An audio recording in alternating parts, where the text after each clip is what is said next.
Dalam halaman 3, dakwaan penuntut umum menyatakan bahwa meskipun saksi Asnawan sudah menyewa tempat pengolahan kayu Ketapang Timur dan terdakwa Tony Wong, tetapi perjanjian tersebut hanyalah untuk mengalihkan perhatian atau tanggung jawab TPN Ketapang Timur kepada saksi Asnawan.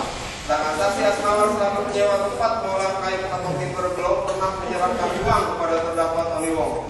Penuntut umum dalam membuat dakwaan telah mengabaikan ketentuan umum yang berlaku yang berkaitan dengan suatu perjanjian, di mana dalam pasal 1338 KUHP Perdata disebutkan bahwa semua perjanjian yang dibuat secara sah berlaku sebagai undang-undang bagi mereka yang membuatnya. Kemudian dalam pasal 1237 KUHP Perdata disebutkan bahwa dalam hal adanya perikatan untuk memberikan suatu kebenaran tertentu, kebenaran itu semenjak perikatan itu dilahirkan adalah atas tanggungan si berpiutang. Bahwa berdasarkan ketentuan pasal tersebut di atas, maka sudah jelas tanggung jawab atas seluruh kegiatan sawmil Ketapang Timur demi hukum sudah beralih kepada saudara Asnawan alias AS sebagai penyewa dan bukan merupakan tanggung jawab lagi dari terdakwa sejak tanggal ditandatanganinya perjanjian tersebut. Dengan demikian, dakwaan yang dibuat oleh penuntut umum tidak didasarkan pada dalil hukum yang baik dan benar, namun semata-mata didasarkan pada asumsi-asumsi sepihak tanpa menunjukkan bukti-bukti secara material dari penuntut umum. C. Dalam dakwaan halaman 2, penuntut umum menyatakan bahwa terdakwa Tony Wong bersama-sama dengan saksi Haji Farid, Atian, saudara Akiam dan Rifa menyetujui kesepakatan, yaitu terdakwa Tony Wong menjual kayu kepada Haji Farid dengan perjanjian full dokumen berdasarkan surat perjanjian tanggal 19 September 2006 yang bertandatangan antara saudara Stefanus atau Akiam yang mewakili PT Gelora Indonesia dan saksi Haji Farid. Dan Haji Farid tidak mempermasalahkan apakah terdakwa Tony Wong yang bertandatangan dalam perjanjian pembelian kayu tersebut atau saudara Stefanus atau Akiam, karena saksi Haji Farid sudah mengetahui jika Stefanus atau Akiam adalah orang karyawan dari PT Gelora Indonesia.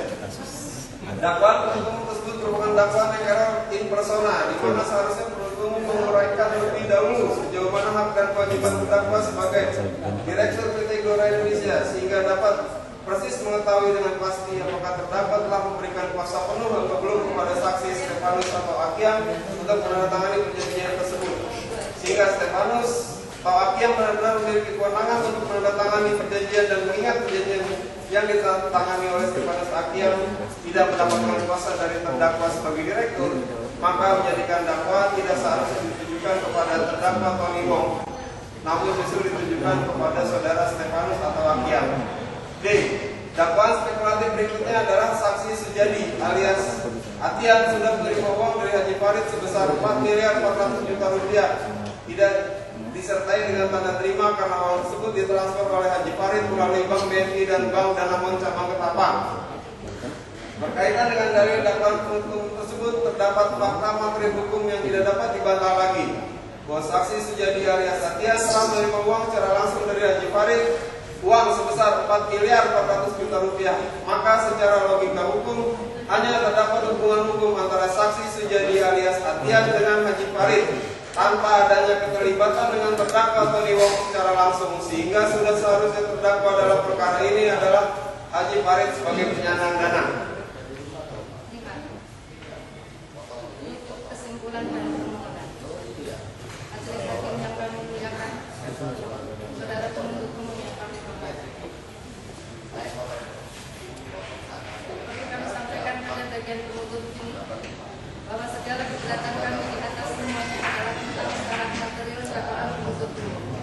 Segala upaya kami di atas adalah dalam rangka menguji kecermatan, kejelasan dan kelengkapan dakwaan yang telah dirumuskan oleh penuntut umum, sehingga penuntut umum untuk tidak menghindar dari kewajibannya untuk menanggapi dengan jawaban klasik seperti eksepsi penasihat hukum telah memasuki pokok perkara.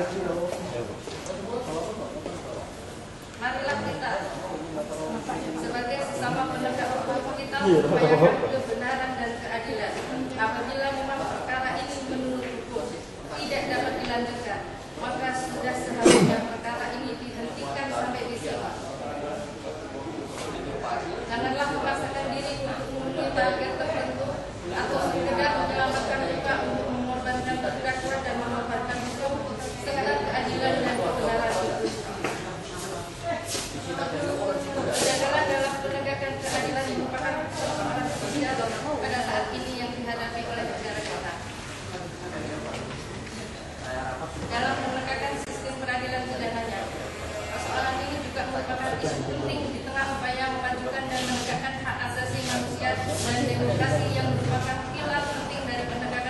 pemerintahan yang lain. Hal ini paling tidak dapat dibuktikan dengan gagalnya penegakan keadilan dalam kasus-kasus yang sudah terjadi seperti kasus Ringman dan Kata, kasus William Setialeja, kasus pembunuhan Asrori dan lainnya. Istilah miscarriage of justice terus berkembang dan dipergunakan untuk menggambarkan bahwa dalam sistem hukum negara kita terdapat kemungkinan terjadi kesalahan dalam putusan pengadilan yang menyebabkan seseorang harus menjalani hukuman atas kejahatan yang tidak dilakukan. Berdasarkan uraian di atas dalam periksa perkara atas nama terdakwa Tony Wong alias Tony Wirianto alias Tony alias Anton Suandit Alek, patutlah kita berpegang pada asas-asas yang terkandung dalam penegakan keadilan dan harus menghindarkan tindakan-tindakan atau proses-proses yang dapat merusak integritas sistem sebagai upaya untuk menghindari terjadinya miscarriage of justice. Dari